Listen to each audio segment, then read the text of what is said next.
नमस्कार मित्रांनो, स्वागत आहे आपल्या झेड इन्फो यूट्यूब चॅनलमध्ये. आज आपण एका महत्त्वपूर्ण विषयावर चर्चा करणार आहोत. लाडकी बहीण योजना. लाडक्या बहीण योजनेचे बहुतेक फॉर्म आपण रिजेक्ट होताना पाहत आहोत. जाणून घेऊया यामागची 13 महत्त्वपूर्ण कारणे. कारण नंबर 1, जॉइंट अकाउंट चालत नाही. ज्या महिलेचे कुटुंबातील कोणत्याही व्यक्तीसोबत जॉइंट खाते असेल किंवा एकत्रित खाते असेल, तर त्या महिलेस या योजनेस पात्र ठरवले जाणार नाही. कारण नंबर 2, हमीपत्रावर खाडाखोड चालत नाही. हमीपत्र म्हणजे स्वघोषणापत्र किंवा सेल्फ डिक्लेरेशन त्यावर जर काही खाडाखोड किंवा सहीमध्ये चूक असेल, तर तेही या योजनेसाठी पात्र ठरले जाणार नाही. कारण नंबर 3, बँकेत नवीन अकाउंट ओपन केले आहे, परंतु आधार बँक लिंक नाही. म्हणजे बँकेत आपण एक नवीन अकाउंट ओपन केलंय, पण त्याच्यासोबत आपण आपलं आधार कार्ड लिंक केलेलं नाही. तर ते सुद्धा या योजनेसाठी पात्र ठरले जाणार नाहीत. कारण नंबर 4, आधार आणि बँक लिंक नसेल तरी पण अ, हा फॉर्म रिजेक्ट होईल. म्हणजे ज्यांचे जुने बँक अकाउंट आहे, पण त्यांनी अजूनपर्यंत आधार कार्डला ते बँक खाते लिंक केलेले नसेल, तरीही त्यांचा फॉर्म रिजेक्ट होईल.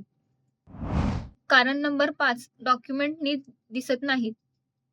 ज्यांनी फॉर्मसोबत जसं आपण डॉक्युमेंट्स अपलोड केलेले आहेत, ते व्यवस्थितरित्या दिसले नाहीत किंवा चुरगळलेले असतील किंवा व्यवस्थित असे प्रिंट आलेले नसतील, तर तेही फॉर्म रिजेक्ट होतील. कारण नंबर 6, राशन कार्ड नीट दिसत नाही. आधारवर राशनचा पत्ता वेगळा आहे. म्हणजे राशन कार्डची जी आपण अटॅचमेंट अपलोड केलेली आहे फॉर्मसोबत, त्याच्यामध्ये जर राशन कार्ड ची माहिती व्यवस्थित दिसत नसेल किंवा आधार कार्ड आणि राशन कार्डचा पत्ता एकसारखा नसेल, तरीही फॉर्म रिजेक्ट होईल. कारण नंबर 7, आधारची मागची व पुढची बाजू जोडलेली नाही. म्हणजे आधार कार्ड जे आपण अपलोड केलेलं आहे, त्याची पुढची प्रत आणि मागची प्रत ह्या दोन्ही एकत्रित करून आपण जर प्रिंट दिलेली नसेल, तर तेही रिजेक्ट होतील.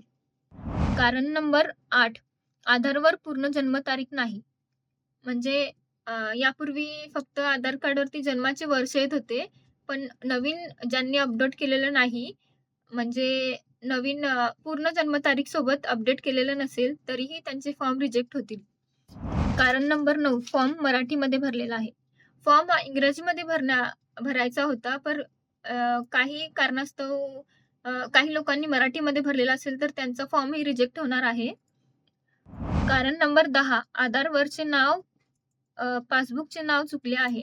म्हणजे आधार कार्ड आणि बँक पासबुकचे ज्यांचे नाव एकसारखे दाखवत नाही किंवा चुकीचे दाखवत आहे, त्यांचा फॉर्मही रिजेक्ट होणार आहे. कारण नंबर 11, राशन कार्डमध्ये नाव नाही. काही लोकांनी फॉर्म भरलेला आहे, पण त्यांच्या राशन कार्डमध्ये त्यांचे नाव दिसत नसल्यास तो फॉर्मही रिजेक्ट होणार आहे. कारण नंबर 12, आधार कार्डला मोबाईल लिंक नाही. म्हणजे ज्यांनी अजूनपर्यंत आधार कार्डला आपला मोबाईल नंबर लिंक केलेला नसेल, त्यांचाही फॉर्म रिजेक्ट करण्यात येणार आहे.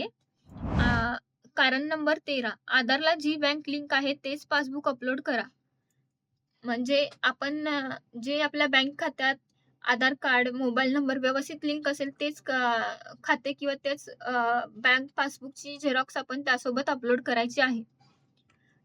या 13 कारणांमुळे अ, बहुतेक लोकांचे फॉर्म हे रिजेक्ट करण्यात आलेले आहेत.